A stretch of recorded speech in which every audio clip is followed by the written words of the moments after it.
Pull up. Don't sink. Young British pilots are earning their wings in the skies above Indonesia. Caution, terrain. It's one of the most dangerous places to fly in the world. Don't really want to get into the same situation as he did. It's high risk out here, basically. With almost no aviation jobs in the UK, Brits with little flying experience are choosing to travel halfway across the planet to get their first pilot job. When you see something real like today, you do kind of want to put it out of your mind. The winds can really kick you up the ass. You feel like you don't have control. But putting their lives on the line Stall. could pay off big time and help them get their dream job with a commercial airline. Yeah, if anyone from BA Recruitment is watching, I'm really keen to go back and fly in the UK. That cheeky little air stewardess. In tonight's episode, We're trying to build this over here. storm clouds and volcanoes push the pilots to their limits. I'm not happy going through this. Let's go over there. If we fly through an ash cloud, it could shut down the engine. And rookie pilot Nick has to deal with a plane flying too close for comfort. Traffic. We have no visuals. It's going to be in the clouds somewhere. Everybody look out for traffic.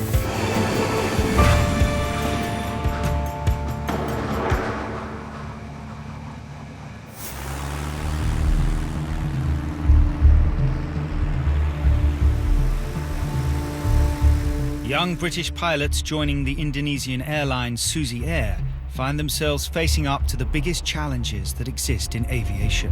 We have volcanoes to put up with every day. We have runways that could be little tiny mud strips on the side of mountains. Weather can change at any moment, within like a few minutes. Dogs, pigs, and people trying to cross the runway. It's scary as hell when something like that happens. But it's not just the extreme flying they must take on. Yeah, there's many things out in Indonesia. I want to try and bite you, get into bed with you. There's a lot of tropical diseases out here. We've got dengue, malaria, typhus. Basically everything out here wants to get you. There have been 128 plane crashes in Indonesia over the last 20 years. But despite the country's poor aviation record, intrepid airline boss Susi has built a company worth millions of pounds. All I need is that the crew is ready to fly above 100 hours every month. She's one of the most powerful women in Indonesia and is renowned for her no-nonsense approach. Susie is definitely not the sort of person you want to cross. Yeah, if you cross Susie, she will come down on you like a ton of bricks. Susi started out with just 2 planes. 10 years later, she has nearly 50, flies to 168 destinations across the country, and has a constant demand for new pilots. SusiAir is the best choice that a new, fresh graduate pilot could ever get in the world. If they're prepared to accept the risks that come with flying out here. Today, 28-year-old Captain Dave Burns is flying some of Susi's most valued passengers. We've taken out some seats at the back of the aircraft here, ready to go and pick up 13 boxes of fresh live lobster from the island of Simlu. His family were dead set against his move to Indonesia. My parents were like, oh, what are you doing? It's a dangerous country. There are many aviation accidents in Indonesia. We don't want you to go for the job. Having left behind careers as a car salesman and as a burger flipper, Dave's ultimate goal now is to fly a jumbo jet back home. But he also shares Susi's money-making ambitions. My long-term goal is to earn loads of money, live in a nice house and just fly a big plane and have a hot wife. But at the moment, I'm putting up with SusiAir. Can you just make sure that's locked for us?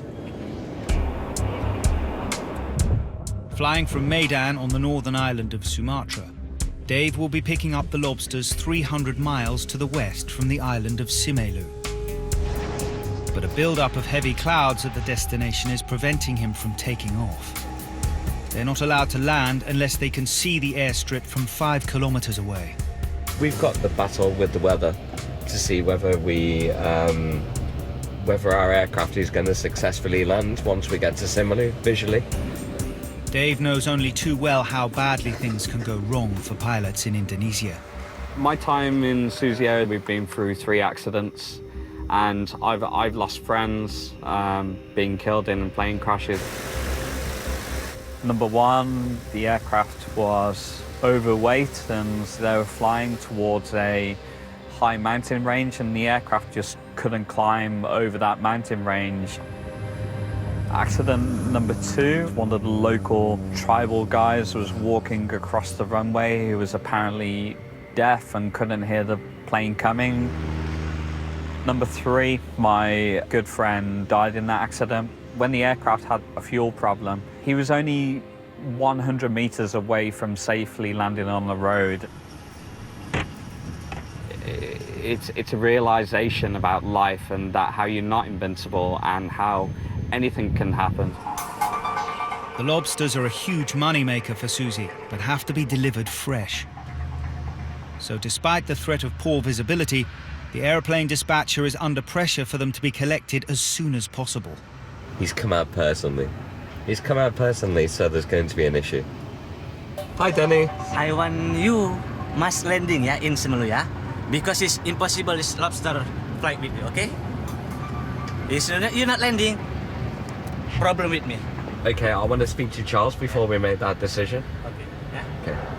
Ya ini dia mau ngomong dulu sama Charles, kalau cuaca bagus dia terbang sekarang ini. Lagi boarding bang, lagi boarding.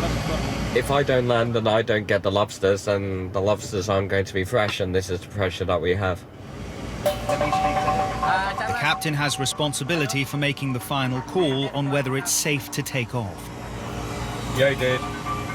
What's the weather exactly? He says the weather is at least 5 kilometers, which is completely legal for us to fly. So I've just called boarding and we'll go and pick up the lobsters.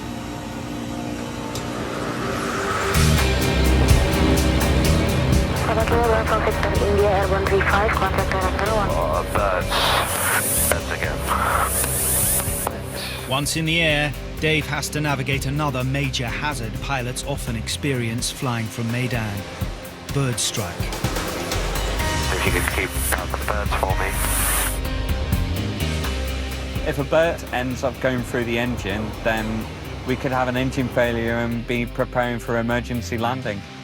Bird strikes are a real threat to flight safety.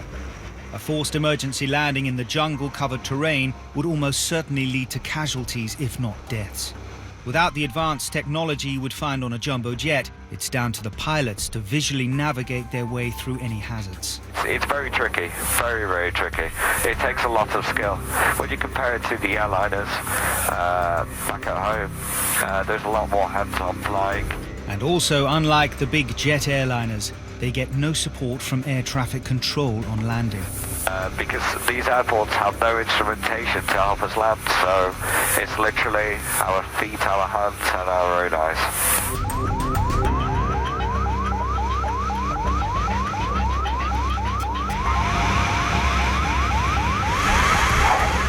Despite the bird strike threat and the visibility issues, Dave safely navigates his way into Simelu, and Susi's urgent lobster cargo is waiting on the tarmac.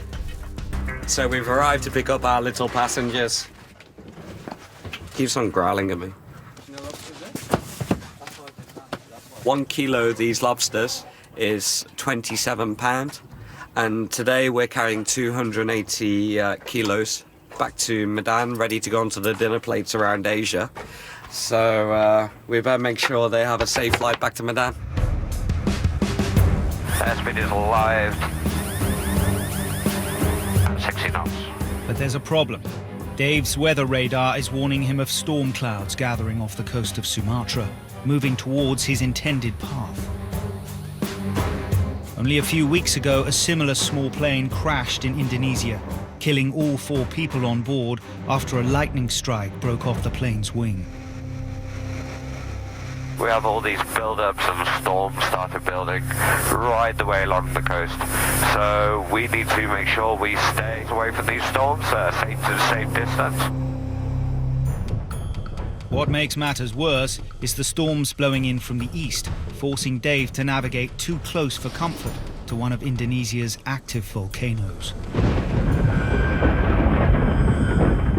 Mount Sinabung last erupted just 3 weeks ago, blowing thick volcanic ash into the air for miles around. These ash clouds can be catastrophic to aeroplanes. If we fly through an ash cloud, if it is a very dense ash cloud, it could shut down the engine, and we would never get the engine back, and then we would have problems. With no pressurized cabin on the Cessna to maintain oxygen levels, they can't fly high enough to go over the clouds. With only basic instrumentation, they'll have to navigate through the storm by sight, looking for gaps in the cloud to see the terrain ahead. The volcano is slightly to the right there, so let's go with the original plan through that gap. While also checking there are no planes in their path. Let's go slightly to the left.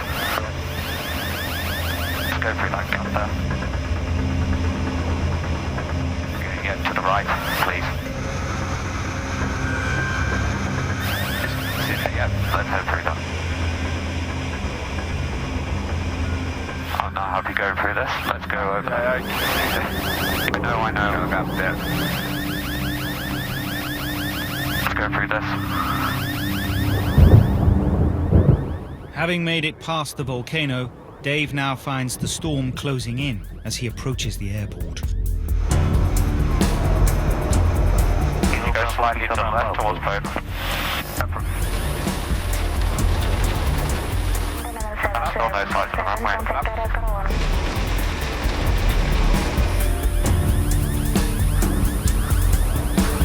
80 knots. Got the runway lights in the sky. 500. Minimums.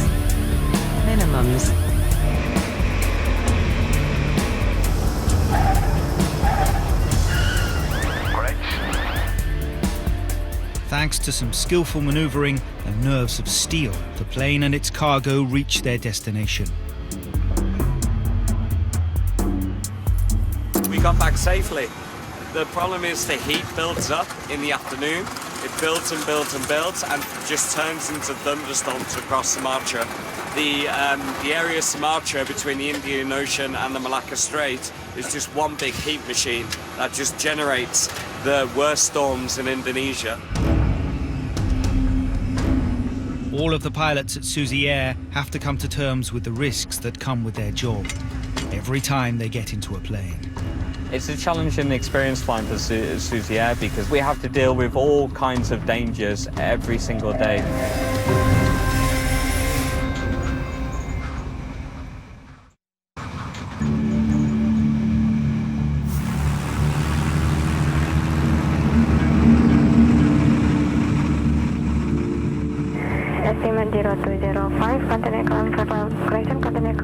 Indonesian airline SusiAir perform a vital service connecting the remote communities in the mountainous province of Papua.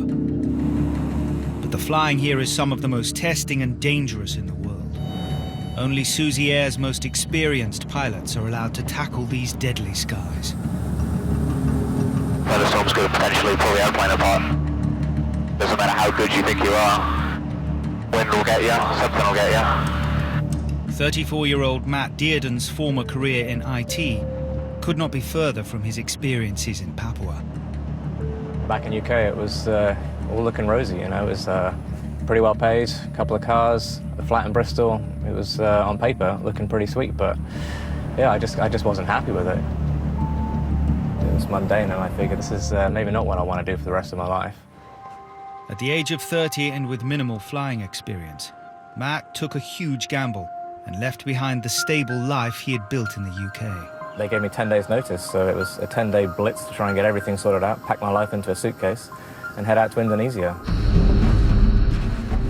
The first night was a sort of a sleepless one, really, just mulling everything over. God, what have I done? You know, packed in everything back home.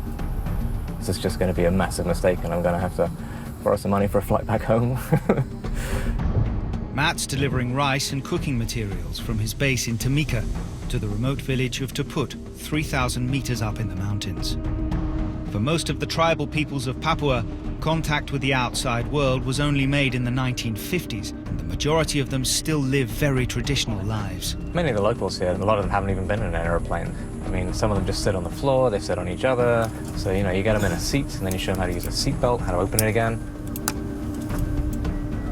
It's looking pretty windy out there as well. It's certainly picking up down here, and just looking out on the ridges in the distance, there are actually the clouds building, so I suspect it's going to be a bit of a bumpy one.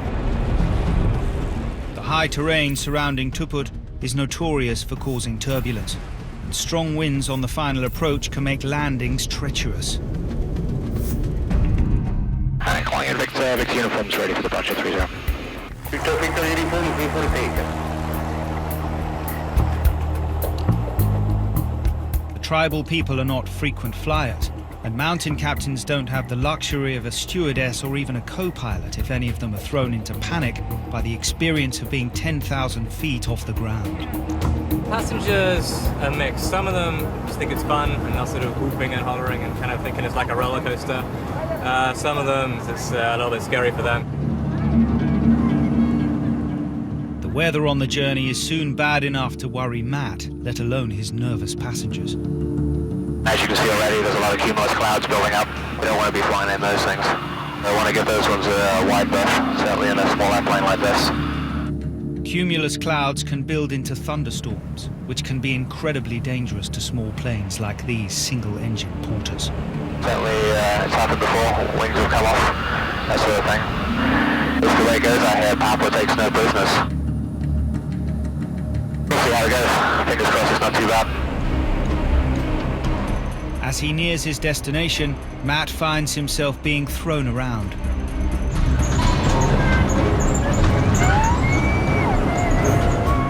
Turbulence is the #1 cause of serious injury in planes, and has even led to the death of passengers thrown around by its force.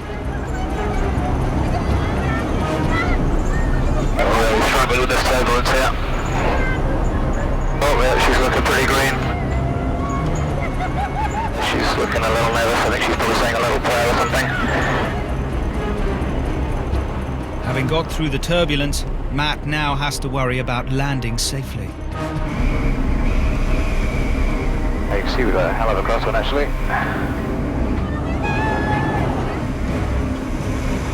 To fight the strong crosswind, Matt is forced into a side-on crabbing approach. If he doesn't straighten up at the exact point of landing, he could run off the side of the runway.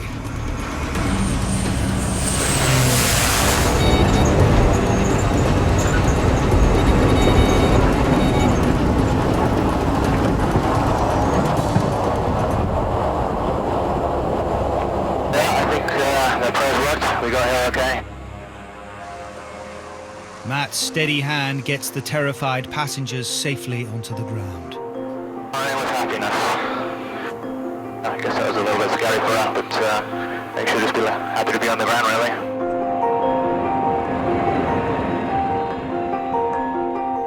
With their ordeal over, the Dani women are reunited with their loved ones.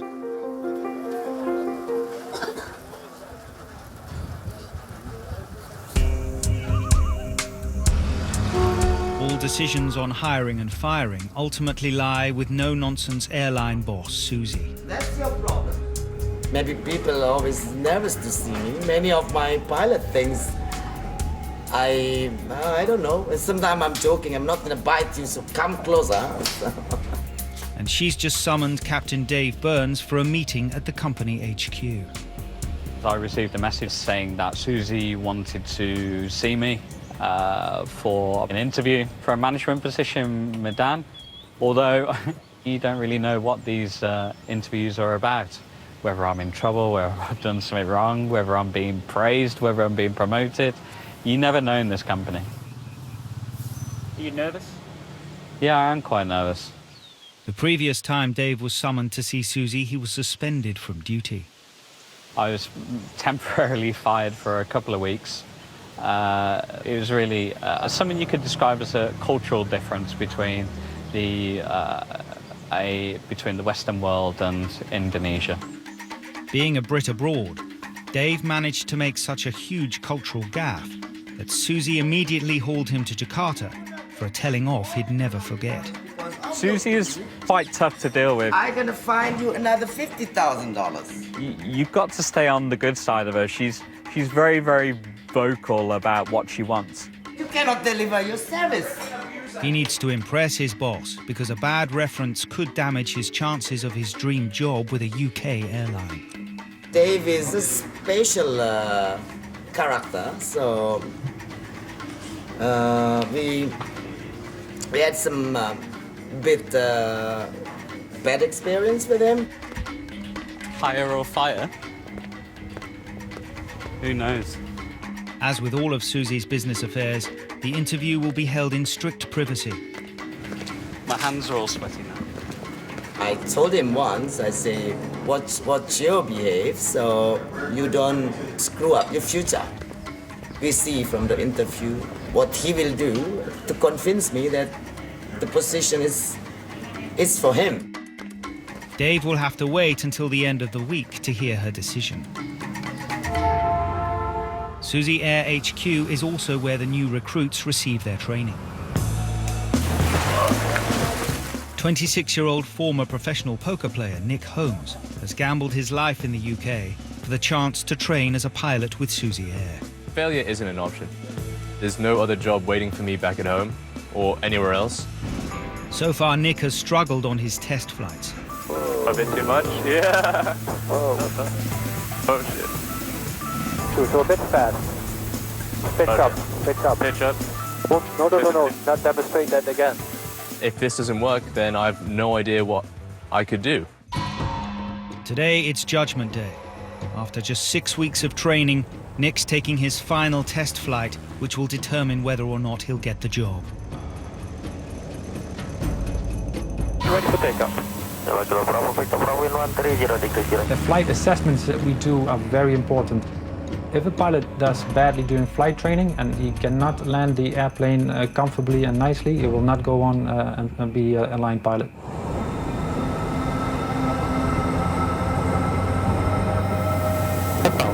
That's been a lot.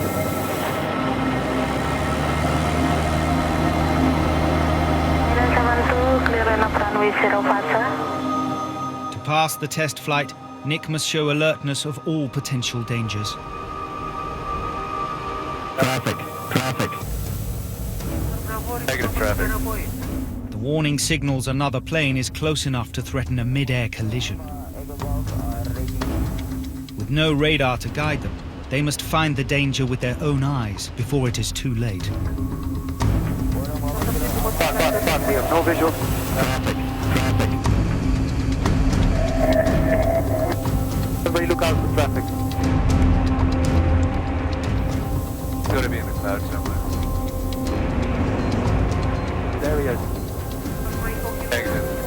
Have you got him? Yeah, no factor. Let's go.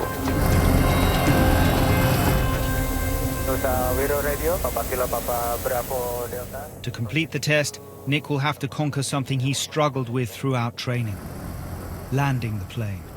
When we fly passengers, they judge the entire flight, they judge the entire company based on how the touchdown was. So it's very important that our pilots are able to touch down the Caravan without bouncing it and without making the passengers feel unsafe. Caution, terrain. Okay, look up. To land safely, Nick must maintain the right height and speed of approach by pitching the plane at the correct angle. Left. Oh. Don't say full. You have to look. When I say flaps, you need to check it. And then don't look here, look at the white one. If he gets it wrong, Nick will have to decide whether to abort the landing or risk stalling and crashing. Whoa. No. Don't chop the power before you get to the flare. Left rudder. Control. Safely back on the ground, Nick will now find out if he's graduated. flight was challenging, and I was a little bit confused about exactly the way things should be done. And yeah, a bit disappointed that I didn't quite get it. Nick didn't do 100%, so he needed prompting and reminding, just because he was getting a bit overloaded. So, to sum things up, your final flight, it was okay. It wasn't great. A couple of times I see you sort of freezing up and busy flying the aircraft. Yeah. That will be fixed. You've passed the flight training. The 4th flight was the last. Well done. Great. Despite some mistakes, Nick has managed to qualify as a co-pilot. He'll be behind the controls of a plane full of passengers in just 4 days' time. In the bag. He needs to dramatically improve, or his fledgling aviation career could be over.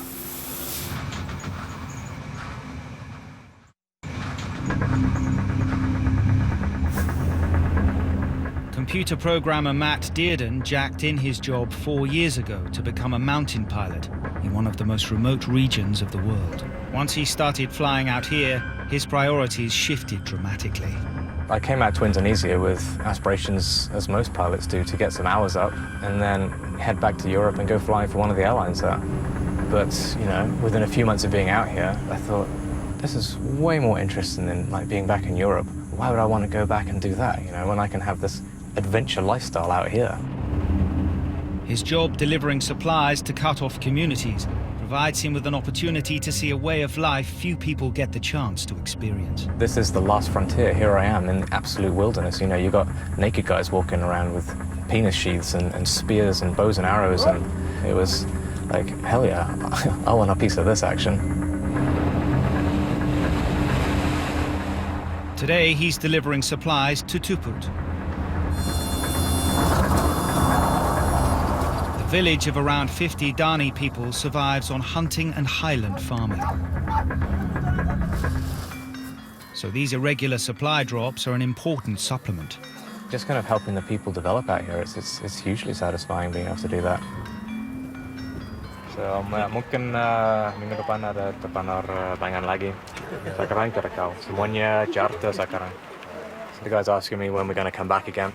I don't know at the moment, so I just said to him, maybe next week, maybe next month. And he's like, okay, we'll wait for you to come back. Matt's keen interest in the tribal people means he's happy to accept an invite to the local village.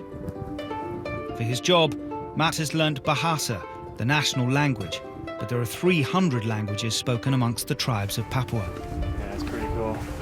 Tidak apa-apa. Tidak apa-apa, masuk. Oh, wow. Obviously for small people, this place. Wow, that's awesome. Selamat sore semuanya. Sore. Wow, bagus, yeah.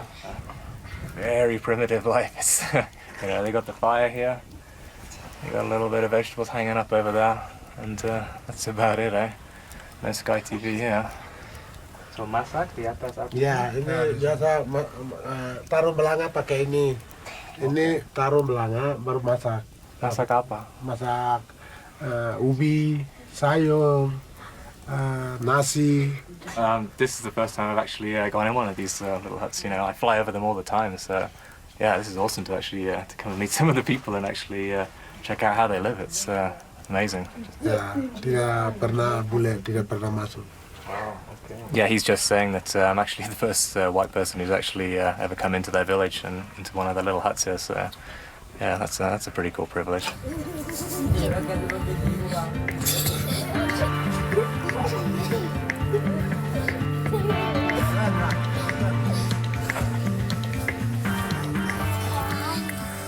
For me, the ultimate kick flying in Papua is going to kind of new places that I've not been to before. I love doing that. I love just finding somewhere new.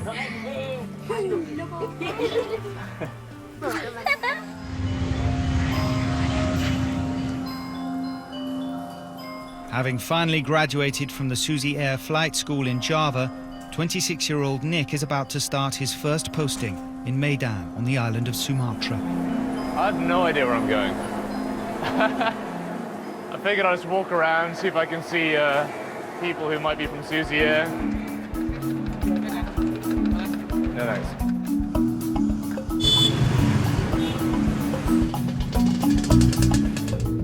Nick's only had a few hours in-air flight training with SusiAir, but now he's taking the massive step up to flying their passenger planes. I am nervous about flying on the line because it's not going to be the same as the training. I want to appear to be confident and competent. I do worry that the captains will think, oh, this guy doesn't know anything, but I think realistically we can't be expected to know everything. To add to the pressure, he's flying from the huge international airport of Kuala Namu, the second busiest in Indonesia, where he'll be sharing the runway with the big airliners. All new co-pilots are mentored by experienced captains. Nick will be under the watchful eye of Canadian Captain Jeff Lamb. All the co-pilots have different experiences when they're new. Some are lazy, some are hardworking, some are trying too hard. So can't wait to find out. Nick will be flying to a strip that has a notoriously tricky final approach. Pretty nervous about this first flight. I was looking in the route guide and it said recommended captains perform this approach. It's going to be quite challenging. He's flying 230 miles to Aik Godang Airport in the center of Sumatra. Okay, before taxi checklist, please. Do that first. Okay, sure. Oh yeah, of course, yeah. And number 20. I have to remember. Yeah, to look at that. Taking the huge step up to being responsible for all his passengers' lives is a lot of pressure. And Nick momentarily forgets what his job is. Weather's a bit hazy, stay visual. Operationally standard takeoff. And threats, my first flight as a passenger. As a passenger? Flights, Really? as a pilot.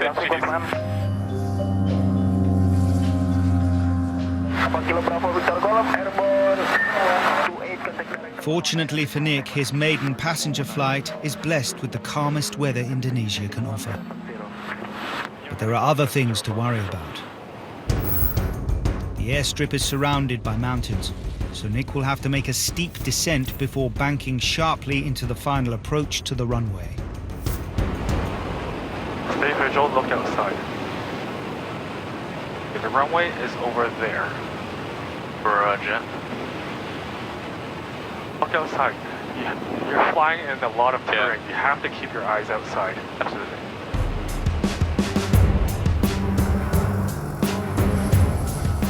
Okay, approach looks really quite straightforward. It might not be, but... You're a little bit low.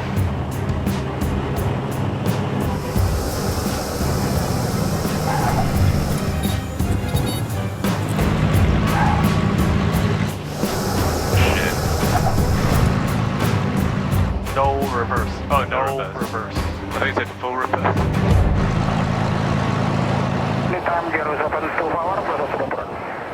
By mistiming the touchdown, Nick's passengers get a much bumpier landing than usual.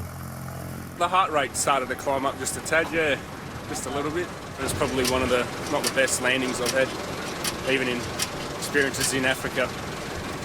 She was a bit over to one side, so that's one I will not be telling the wife about, that's for sure.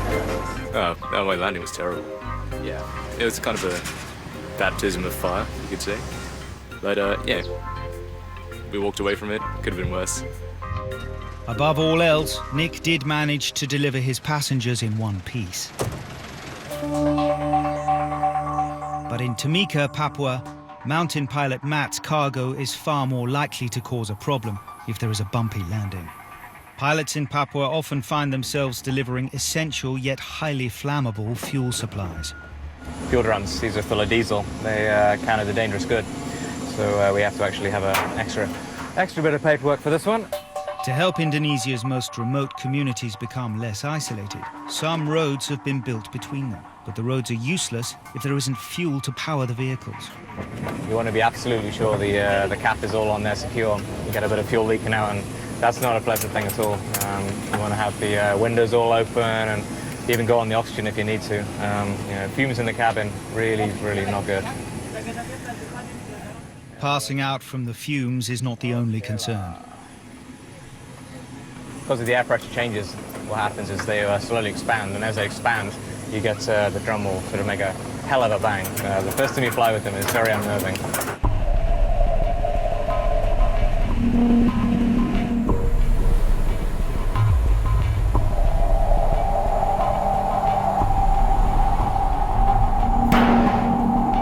There you go. Yeah, it gives you a jumper when you first expand with the air pressure change. And yeah, that's quite unnerving the first time you hear that. You get used to it, but yeah, I'd still rather not fly with them. The diesel is being delivered to the Moni village of Bilai, 25 miles from Matt's base. The strip at this village was the site of a crash landing 2 years ago.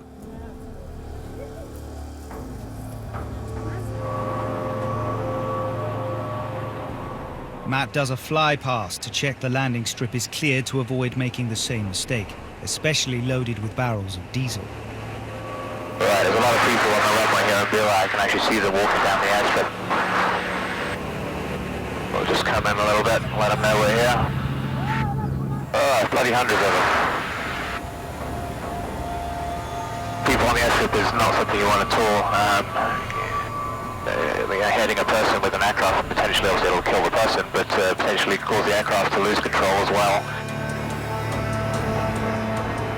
Sometimes they just don't learn, you know. Aircraft and people are not safe. You know, they've got to keep out the way. Okay, it looks nice and clear now. They've actually moved off to the side.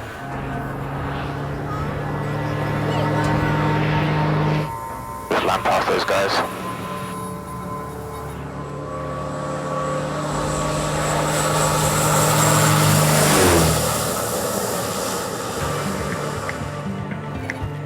Matt's careful landing means he and the much-needed fuel have both arrived safely.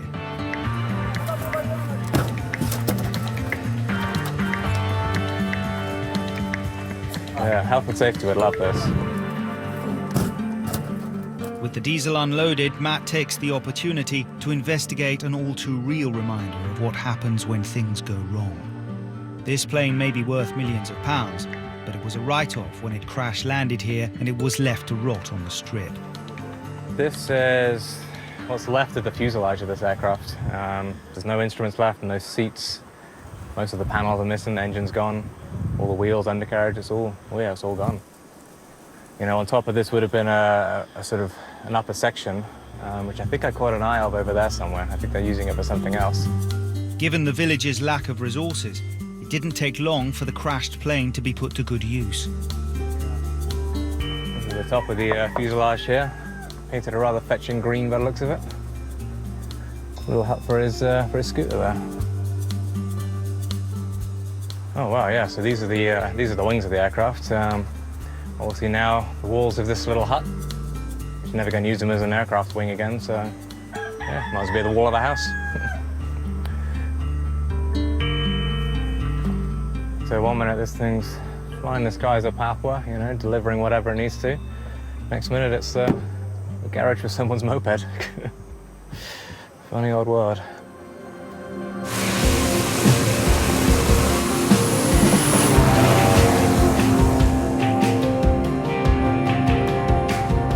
I would say that's a normal day, but out here there's just no such thing as a normal day.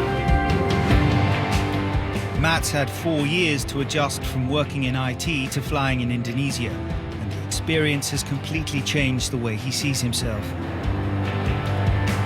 I really do feel like I'm a different person. It's basically, you know, I've gone from a normal kind of bloke just doing a normal kind of job back in a normal country, and now I'm, I guess, slightly crazy boy doing a crazy job in a pretty crazy country.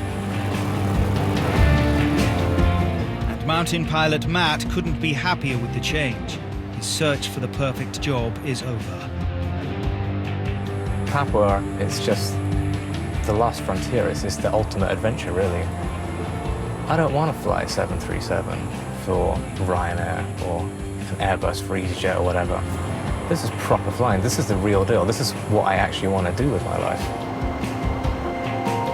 You know, I mean, I'm 34 now, so you start thinking about the future. Could I do this forever? I mean, from a fun and like selfish point of view, yeah, I mean, I probably could. It's awesome.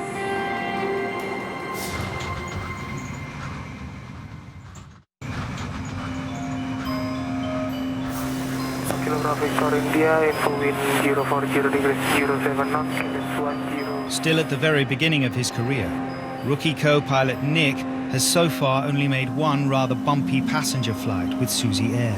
India, 5 minutes out. The pressure is on for him to show a marked improvement. We'll go flaps 10, please. Speed check, flaps 10 selected. On his second flight, he's being mentored by Captain Dave Burns. Nicholas Holmes. Nicholas Sherlock Holmes. Oh my god, your surname's Holmes and you remind me just like Benedict Cumberbatch. Benedict Cumberbatch is a knob. For the return leg, Nick will be taking the controls. I've just heard like the landings might be an issue, which is pretty much the the most important part. But we've got a game sorted. We need him up to speed. So that's the aim of the game today. Oh, ready as I'll ever be. No big deal. You know? Well, I say that now. But Nick's flying skills are about to come under intense scrutiny.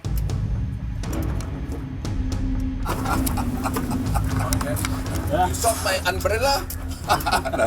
A VIP and his entourage are unexpectedly joining the flight. How are you? Fine. He's a special envoy to the Indonesian president, the most powerful man in the country. If the pilot is a white man, oh, they really trust the pilot. Dave suddenly realizes their trusting passenger is a personal friend of their feared boss, Susi. All right, we've got to be good on our speakers of this guy. This guy, no, Susie, I know who he is now.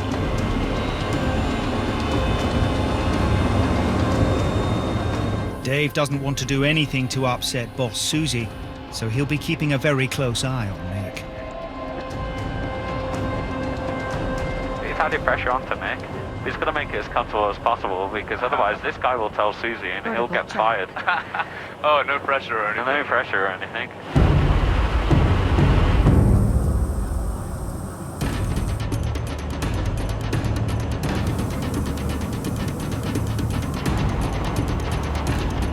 Traffic. It's okay, continue to just police helicopter on the right there. Keen to keep Susi's business contact, the special envoy, happy, Dave offers Nick as much advice as possible. Because we're quite heavy on the back because it wants to flare, just punch the nose forward and just land. And just maintain 85. Move.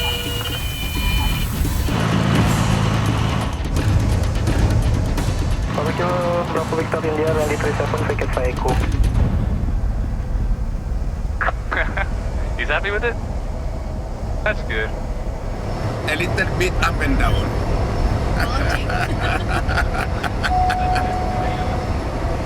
It's okay. Yeah. The landing wasn't the prettiest, but everything else is okay, and the landing, I can always make that better. He was absolutely fine, so I've been with much worse.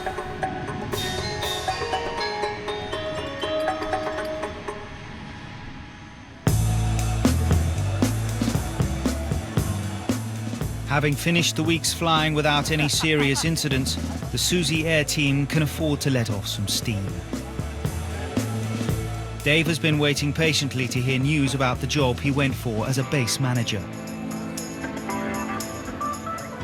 I haven't been offered the base manager's job, but I've been offered the deputy base manager's job. I think Susie likes my feistiness for some reason. She likes the fact that how I was nearly fired 9 months ago, and somehow we've just had a complete turnaround. Nick's also celebrating. He's now well on the way to being accepted as a fully fledged SusiAir pilot. But he's still coming to terms with taking passengers' lives into his hands. Actually flying passengers is interesting. I think it actually negatively affects my flying. You know, it's that little extra bit of pressure. But it can only get better. I don't think it can get much worse anyway.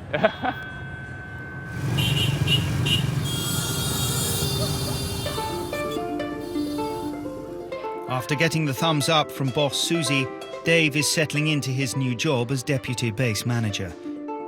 This is our ticketing department. Yes. Busy at all times. Good. That's what we want.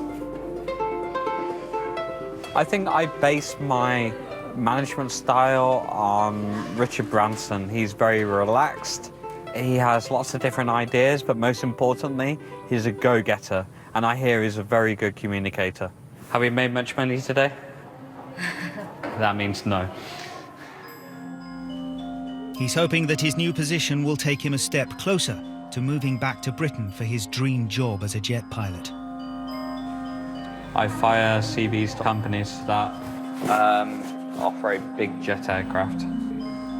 So here we've got everything from Aer Lingus, we've got Cathay Pacific, Dragonair in Hong Kong, Emirates, Etihad, all literally I've covered a lot there, a lot. But he has never got past the interview, and his dream seems as far away as ever. It's a bit disheartening when you send them all out and you don't really hear stuff back, but there's just so many pilots out there that need jobs, so you've just got to never give up. Never ever give up. It's still a very long way from me being home. A very, very long way. Next time. Look at the speed of that. Pilots deal with the terrors of rush hour in Papua. Traffic. Watch out for this guy. And an election dispute gets out of hand. We gotta get out of here. Once there's blood, that's it. 10 o'clock next Tuesday for Worst Places to Be a Pilot. 9 o'clock tomorrow night, brand new grand designs and a build that'll have us all on the edge, the cliff's edge. Next tonight, when jazz cigarettes get in the way of running a hotel. A clear head, a key ingredient in Ramsey's Hotel Hell.